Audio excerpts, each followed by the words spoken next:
Hello guys! දොඩම් පොතු වලින් සම පැහැපත් කරගන්න පුළුවන් ඩ්‍රින්ක් එකක් හදමුද? ඉතින් මේකට අපිට ඉස්සෙල්ලාම අවශ්‍ය වෙන්නේ දොඩම් පොතු. ඉතින් අපි මෙන්න මේ විදිහට දොඩම් පොතු ටිකක් එකතු කරගමු.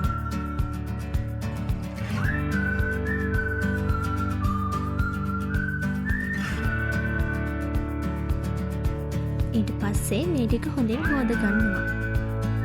ඉතින් මේ හොදගත්ත ටික අපි දැන් ටිකක් පොඩි කෑලි වලට කපා ගමු.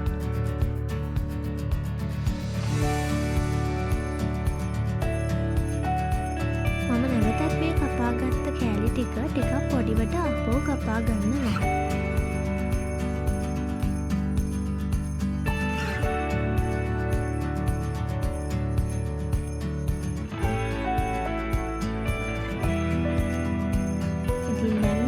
මං කපාගත්ත ටික මේක අපි ට්‍රේ එක අතුරලා හොඳට අව්වේ වේල ගන්න ඕනේ.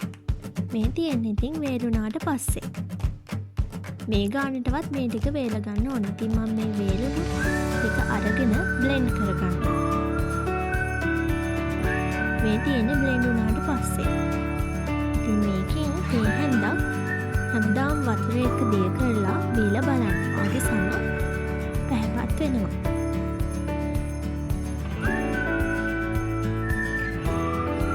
ඉතින් ඔයාලත් මේක try කරලා බලන්න.